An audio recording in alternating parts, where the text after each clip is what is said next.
जनाब छोटे साई साहब, ये बातों का जवाब आपको देना होगा कि आप जो अपने ससुर के बलबूते पे सियासत कर रहे हैं और ये सारे मामलात आपने मैनेज और हैंडल किए और आपको पीटीआई में मुर्शिद का दर्जा मिला है। आप तो पहली दफा इलेक्ट होके आए थे, आप नौउम्र थे, आपको वजीरों की पहली सफ में किसने बिठाया? क्या इसमें इस बात का कोई, आप खुदा की कसम खा के कह दें कि आपके ससुर के चीफ जस्टिस होने का इसमें कोई अमल दखल नहीं है? मैं आपके घर आके आपसे माफी मांग लूंगा। गजब खुदा का, अल्लाह ताला ने इज्जत दी है, चीफ जस्टिस बनाया आपके ससुर को, उनकी चीफ जजी अलग रखें, अपना पॉलिटिक्स अलग रखें, और आज के बाद आपने मेरा या आजम नजीर तारड़ का नाम लिया तो मैं घर तक छोड़ के आऊंगा आपको। खातिर जमा रखें। अजीब निजाम है। अभी शाहिद खाकान अब्बासी साहब के वारंट जारी हो गए हैं। एक तरफ वो लाडला है जिसको 6 दिन मोहलत दी जाती है, आप परसों आ जाएं, आप शाम को आ जाएं, आप सुबह आ जाएं, आप रात को आ जाएं। ये एक अजीब मंतक है। वो बेल करवाने आ रहा है, वो कोई वहां पे कोई एजाज लेने नहीं आ रहा। क्या इमरान खान और शाहिद खाकान अब्बासी को एक मेयार पे रखा गया है? एहतसाब अदालत के रस्ते में थे, इस्लामाबाद में सेरीना होटल क्रॉस किया था, अदालत ही जा रहे थे, भागे नहीं है। 1999 में भी जेल काटी है, अभी भी जेल काटी है, और जेल में एक दिन नहीं घबराए, कभी उफ नहीं किया।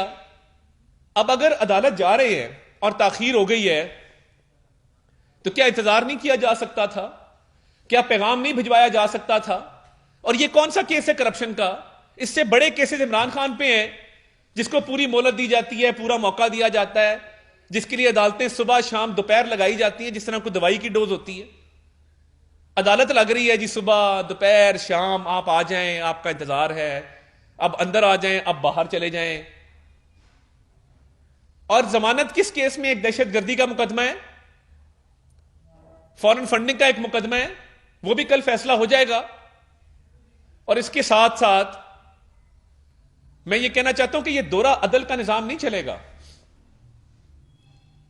हमने बहुत भुगता है, 4 साल बर्दाश्त किया है। किसी पे हेरोइन डाल दो, उसकी जमानत नहीं होती थी, जज तब्दील हो जाता था। किसी को मनी लॉन्ड्रिंग का झूठा इल्जाम लगा के बंद कर दो, किसी पर बगावत डाल दो, तो तब अदल का निजाम और था। आज अदल का निजाम और है, क्योंकि ये लाडला है, इसके हाथ बहुत लंबे हैं।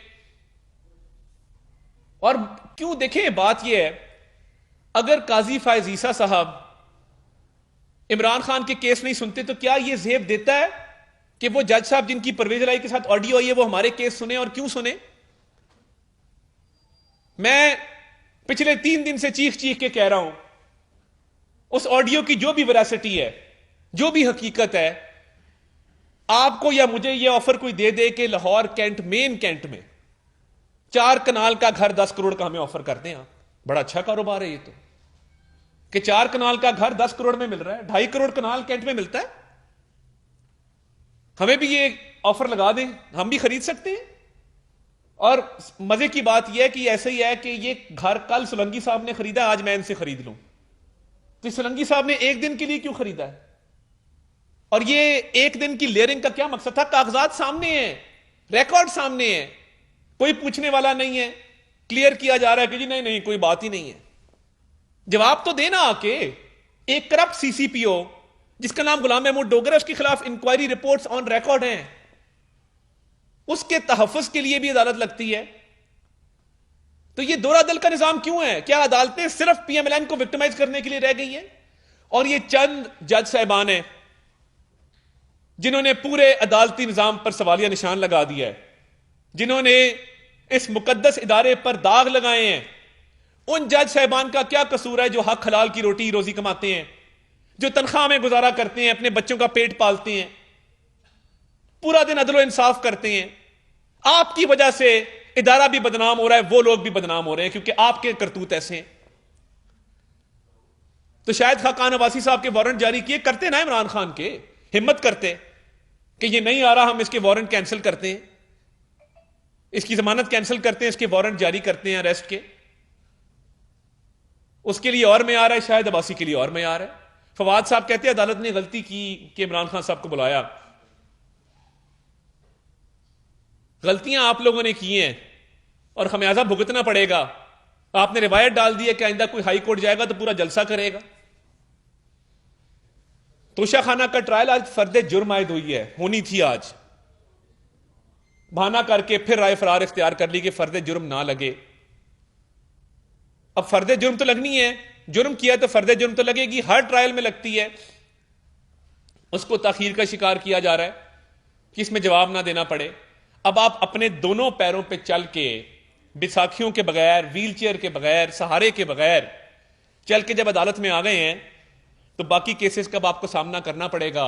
अब एक्सरे के पीछे, स्कैन के पीछे नहीं छुपा जा सकता। जवाब देना होगा कि अरबों रुपए के डाके क्यों डाले हैं तोशाखाना में।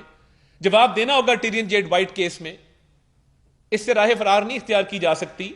फॉरेन फंडिंग के 3 पर्चे हैं, एक सिंध हाईकोर्ट का स्टे ऑर्डर है, एक लाहौर के जस्टिस गुराल साहब का स्टे ऑर्डर है, तीसरा केस इस्लामाबाद का स्टे ऑर्डर है जो कल लगा हुआ है, जिसमें यहां जमानत खारिज होगी या मंजूर होगी। तो ये स्टे ऑर्डर के पीछे क्यों छुपते हैं? क्या ये मिली भगत नहीं है? तो इस मुल्क में दोहरा निजाम अदल नहीं चलेगा। पहले और भी साखियां इस्तेमाल करते रहे, ये अदलिया के कंधे पे रख के अपनी सियासत कर रहे हैं। अदलिया को न्यूट्रल होकर दिखाना पड़ेगा, गैर जानिबदारी का सबूत देना पड़ेगा। ऐसे मामला आगे चलेंगे नहीं। अगर ऐसा ही होता रहा कि किसी का दामाद है, किसी का 4 कनाल का प्लॉट है और मामला चले जा रहे हैं आगे,